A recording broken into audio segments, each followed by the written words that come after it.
Le mot « abandonner » porte un poids énorme. Il est presque toujours associé à la faiblesse, à un manque de détermination, comme si laisser quelque chose derrière soi était l'opposé de la force. Mais est-ce que ce sens s'applique à toutes les situations? Il y a des moments dans la vie où le véritable acte de courage réside dans le fait de savoir laisser partir. Rester dans un environnement qui vous étouffe, dans une amitié qui ne respecte pas vos limites, ou dans un travail stagnant n'est pas de la force, c'est de l'épuisement. Pensez à une ancre. Elle est utile lorsqu'elle maintient le bateau en sécurité, mais que se passe-t-il si elle vous empêche de naviguer vers des eaux plus tranquilles? S'accrocher fermement à quelque chose qui ne fait que peser peut être la raison pour laquelle vous n'arrivez pas à avancer. Combien de fois êtes-vous resté dans des situations parce que abandonner semblait un échec? Peut-être vous êtes-vous convaincu que les choses allaient s'améliorer, que ce n'était qu'une phase ou que vous deviez faire plus d'efforts. Mais la vérité, c'est que certaines batailles ne sont pas faites pour être gagnées. Elles existent pour nous enseigner quand arrêter de lutter. La philosophie stoïcienne nous invite à nous interroger. Est-ce que cela est encore aligné avec ce que je veux être? Insister a-t-il du sens ou est-il temps de faire de la place pour quelque chose de nouveau? Laisser quelque chose derrière soi n'est pas de la lâcheté. En réalité, c'est un acte de force émotionnelle. Reconnaître qu'un cycle est terminé et que aller de l'avant est la meilleure option pour votre paix intérieure est le plus grand cadeau que vous puissiez vous offrir. C'est pourquoi, lorsque vous êtes confronté à ce dilemme, demandez-vous, suis-je attaché à cela par peur de changer ou par un véritable objectif? La réponse pourrait vous surprendre. Et rappelez-vous, chaque choix que nous faisons, que ce soit partir ou rester, façonne ce que nous sommes. Choisissez avec sagesse, car votre vie mérite plus que de survivre, elle mérite de prospérer. Dans cette vidéo, nous découvrirons comment la philosophie stoïcienne peut nous aider à faire ce choix avec sagesse et clarté émotionnelle. Et avant de commencer, si nos réflexions résonnent en vous, je vous invite à vous abonner à la chaîne, à laisser un like et à activer les notifications. Les difficultés de laisser partir.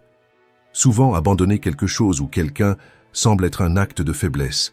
Mais si l'on regarde de plus près, on se rend compte que ceux qui nous critiquent le plus pour partir sont, la plupart du temps, ceux qui dépendent le plus de notre présence. Cette critique ne reflète pas notre décision, mais l'impact qu'elle a sur eux. Lorsque vous décidez de partir, vous brisez un cycle. Vous retirez le pouvoir que l'autre avait sur votre vie. Choisir de s'éloigner n'est pas un acte d'abandon, c'est une affirmation de force.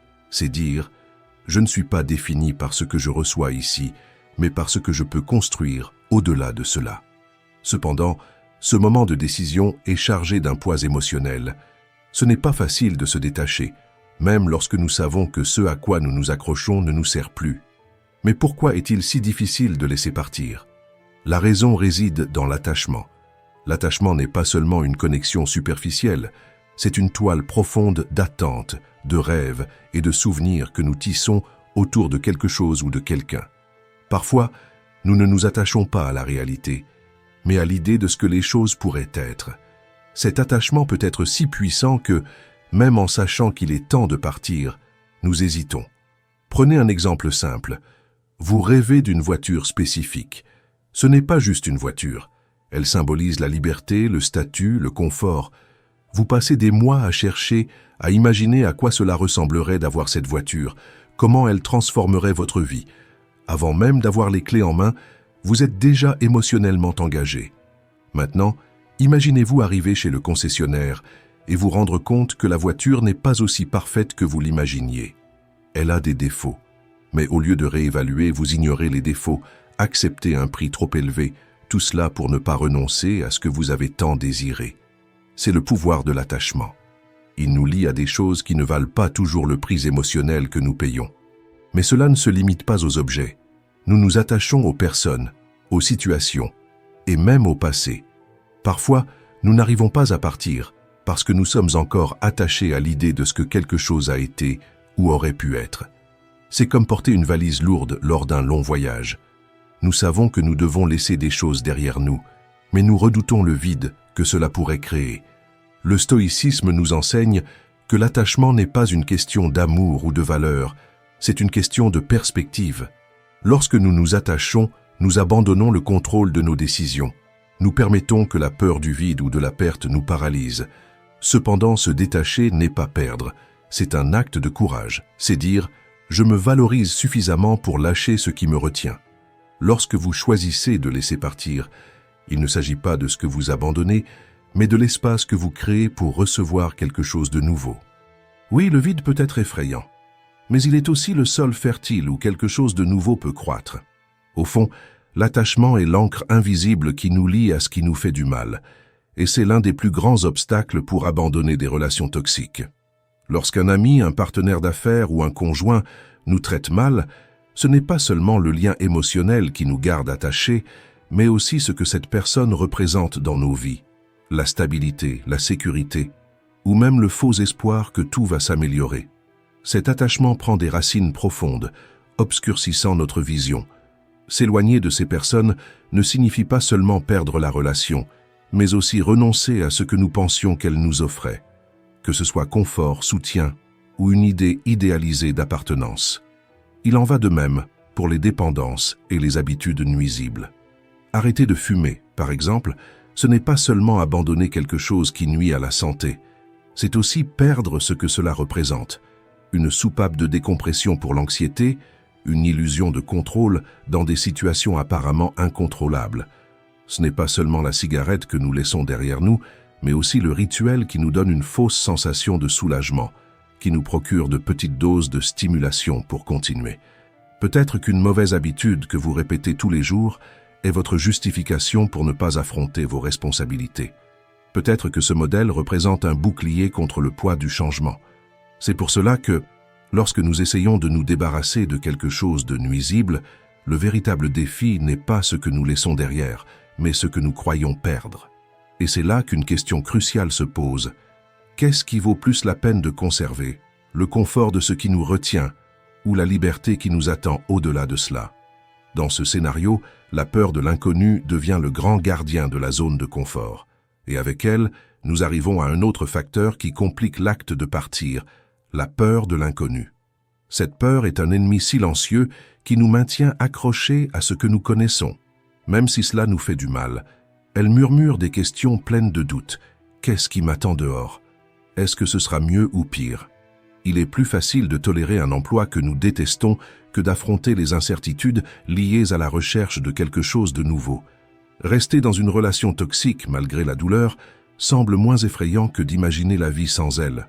Ou pire encore, s'imaginer recommencer le processus d'une nouvelle relation, tout à zéro. Même quelque chose d'aussi simple que d'abandonner le sucre suscite des interrogations.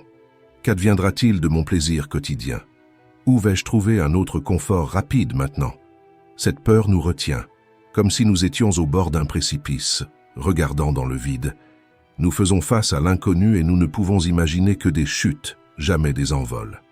C'est pourquoi, bien souvent, nous préférons la souffrance connue à l'incertitude. Nous restons paralysés, désirant un changement, mais incapables de faire le premier pas. Et c'est à ce moment-là que la zone de confort se révèle être un piège, bloquant nos rêves et notre potentiel. Ce qui nous aide à briser ce cycle, c'est de faire un saut de foi et de faire face à l'inconnu. Parce que changer exige du courage.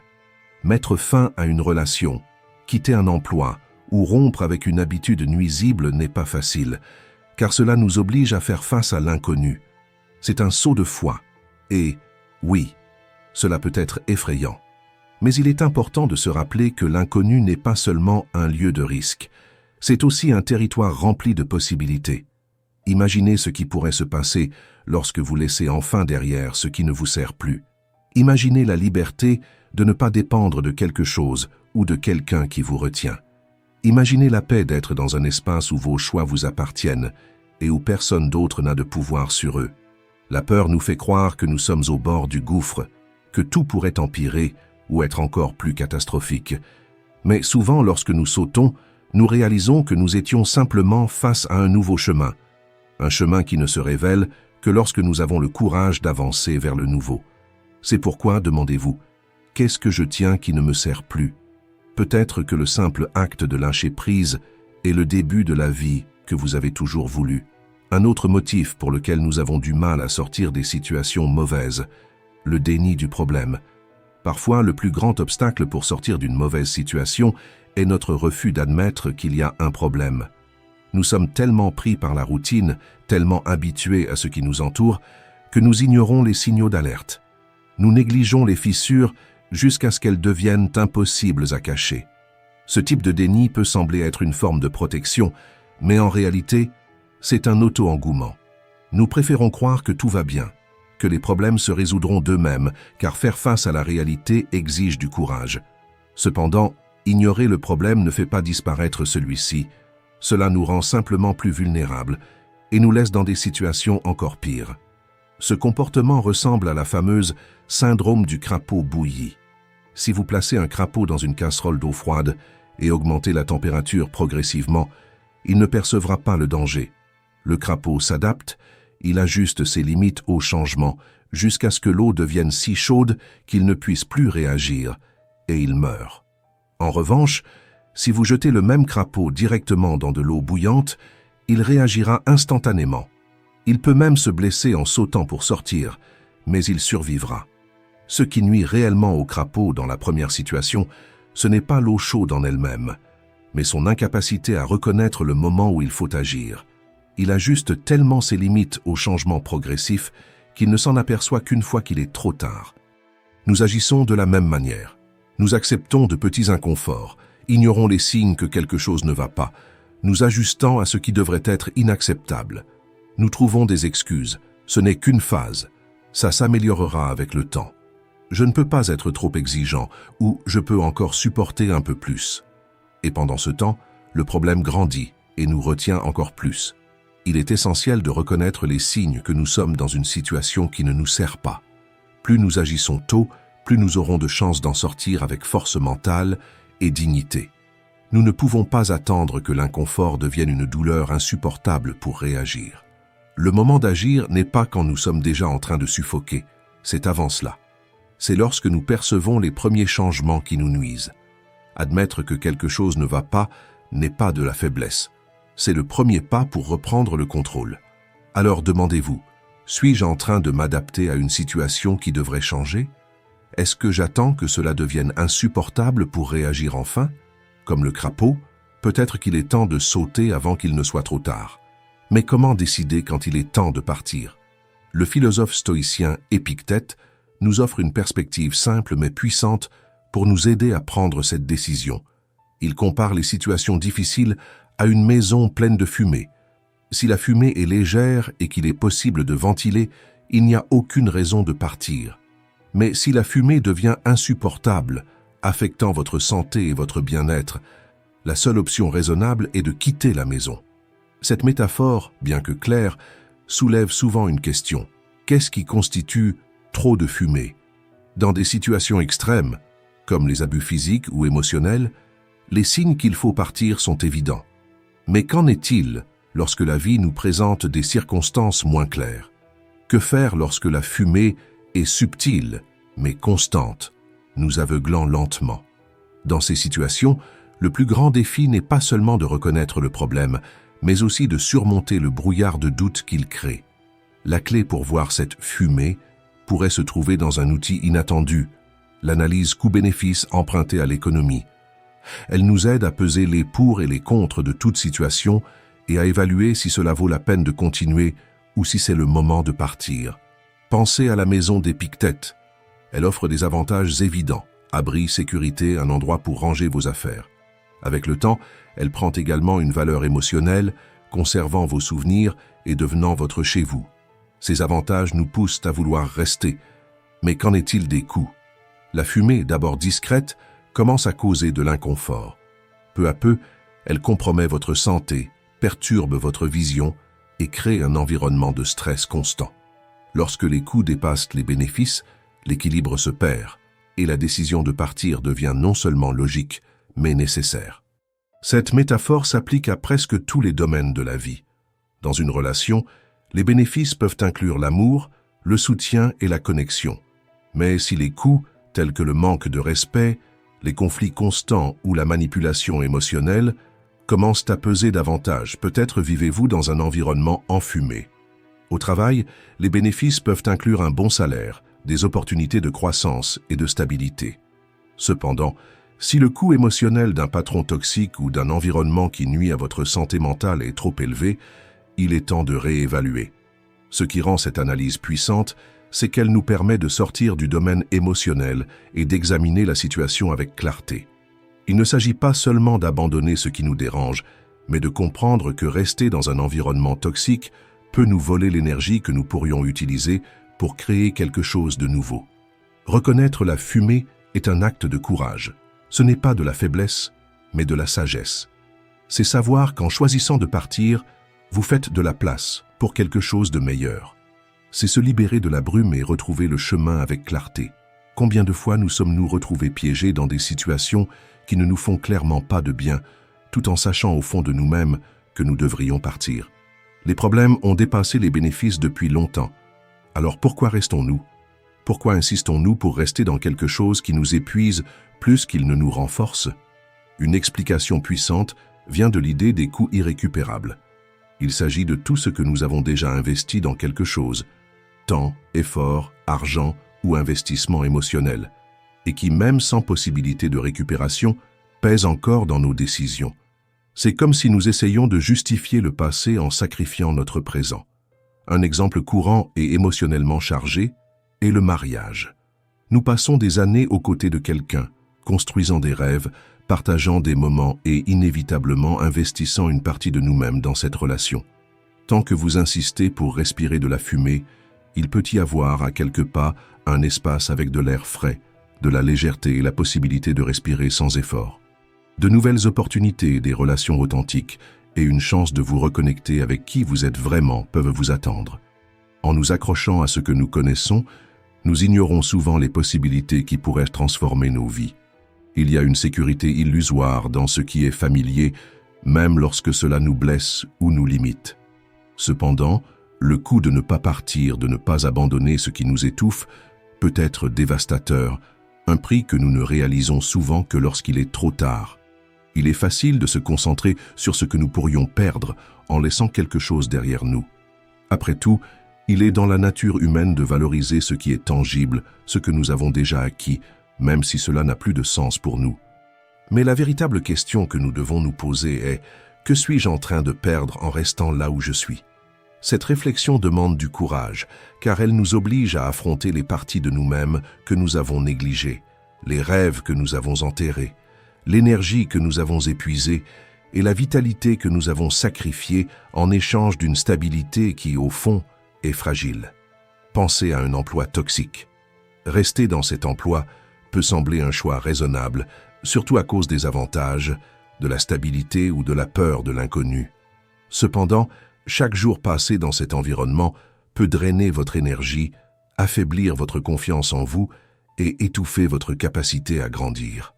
Démissionner n'est pas simplement abandonner un salaire, c'est l'opportunité de récupérer votre dignité, de redécouvrir votre but et de vous permettre d'explorer de nouveaux horizons où votre travail sera source d'accomplissement et non d'épuisement. De même, quitter une relation sans amour n'est pas seulement abandonner les années que vous avez investies, c'est reconnaître que la qualité de votre avenir ne doit pas être déterminée par le poids de votre passé. Choisir de partir, c'est ouvrir de l'espace pour une vie où vous pouvez aimer et être aimé de manière authentique, sans concession qui dilue qui vous êtes vraiment. Lorsque nous pensons à abandonner une habitude nuisible comme la cigarette, l'attention se porte généralement sur ce que nous perdons, la sensation de soulagement immédiat ou le confort de la routine. Mais, en réalité, arrêter de fumer, c'est regagner l'autonomie sur votre corps et votre esprit. C'est un acte d'amour-propre, une chance d'affronter le stress et l'anxiété de manière plus saine en vous renforçant à chaque petite victoire dans ce processus. Mettre fin à un projet qui n'a plus de sens n'est pas simplement accepter la défaite. C'est une démonstration de sagesse et de maturité. Persister dans quelque chose qui consomme votre énergie sans offrir de retour, c'est comme essayer de sauver un bateau naufragé. Abandonner le projet ne signifie pas l'échec, mais plutôt le courage d'éviter une plus grande perte et la volonté de recommencer dans quelque chose qui apporte une véritable réalisation. Alors pourquoi insistons-nous pour rester là où nous sommes, même lorsque cela nous épuise?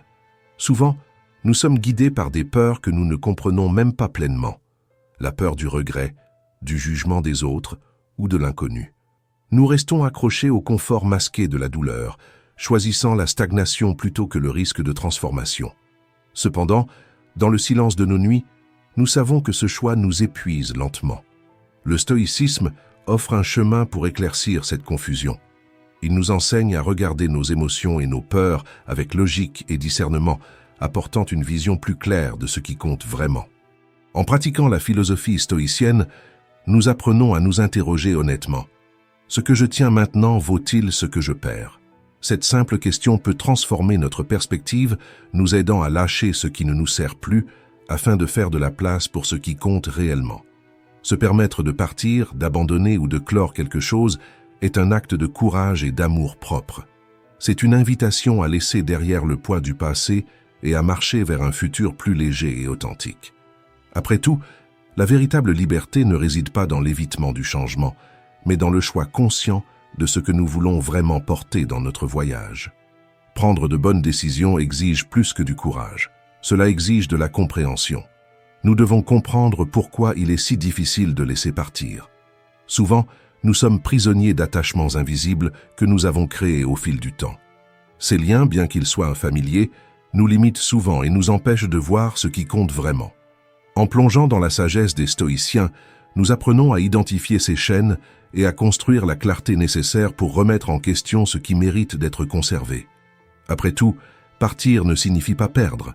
Cela signifie souvent commencer à vivre réellement. Le concept de coup d'opportunité est essentiel ici. Lorsque nous décidons de laisser quelque chose derrière nous, nous ne faisons pas simplement une renonciation à quelque chose de connu, nous faisons de la place pour ce qui n'existe pas encore, pour ce qui peut éclore. Cela exige plus qu'un simple choix, cela exige que nous comprenions qu'en disant non à ce qui nous limite, nous disons oui à quelque chose de plus grand, même si nous ne pouvons pas encore visualiser avec précision ce que cela signifie. Laisser partir n'est pas un saut dans le vide, mais un pas vers l'inconnu. C'est dans le territoire de l'incertain que résident les plus grandes possibilités. Pourtant, la peur tente souvent de nous convaincre que lâcher prise signifie tout perdre. Mais la vérité, c'est que chaque départ porte en lui l'embryon d'un nouveau commencement, une opportunité de transformer non seulement nos circonstances, mais aussi nous-mêmes. La difficulté de renoncer est profondément enracinée dans l'attachement. Nous ne nous accrochons pas seulement à ce que nous avons, mais à l'illusion de sécurité que cela représente. C'est comme tenir une corde qui nous coupe les mains. Aussi douloureux que cela soit, la peur de lâcher semble plus grande que la douleur de continuer à tenir. Mais le stoïcisme nous rappelle une vérité simple. En nous accrochant à ce qui nous fait du mal, nous sacrifions quelque chose de bien plus précieux, notre futur, notre liberté, notre paix. Alan Watts disait qu'aucune vie significative ne peut être vécue sans risque. Le coup d'opportunité nous enseigne que chaque choix a un prix. Rester dans des situations qui nous épuisent, que ce soit dans des amitiés toxiques, des emplois stagnants ou des habitudes autodestructrices, c'est renoncer à tout ce que nous pourrions être. C'est échanger un univers de possibilités contre une fausse sensation de stabilité. Mais le prix de l'inertie est souvent plus élevé que celui du changement. Le monde est trop vaste pour respirer le même air contaminé. Accepter d'être moins que ce que nous pouvons être est un gâchis de la vie qui nous a été donnée. Chaque pas que nous faisons pour sortir d'environnements toxiques ou de situations limitantes est un acte de foi. Foi qu'il y a quelque chose de mieux qui nous attend, même si nous ne pouvons pas encore le voir clairement. Cette foi est un carburant puissant, capable de nous conduire vers des horizons plus vastes et lumineux. La peur de se détacher est naturelle. Il fait partie de l'expérience humaine de confondre ce qui nous est familier avec notre identité. Mais nous devons nous rappeler que nous ne partons pas les mains vides. Nous emportons avec nous les leçons, la force et les souvenirs que nous avons accumulés en surmontant les défis. Ce sont ces ressources qui nous permettront de construire une nouvelle vie, un nouveau chemin, où nous ne serons plus étouffés par la fumée du passé. Partir n'est pas la fin. C'est la chance de recommencer, de planter de nouvelles graines et de respirer un air plus pur. Chaque départ est en réalité une invitation à la transformation, et c'est la véritable essence de la vie. Et si vous êtes arrivé jusqu'ici, commentez, Courage stoïque. Merci d'avoir regardé.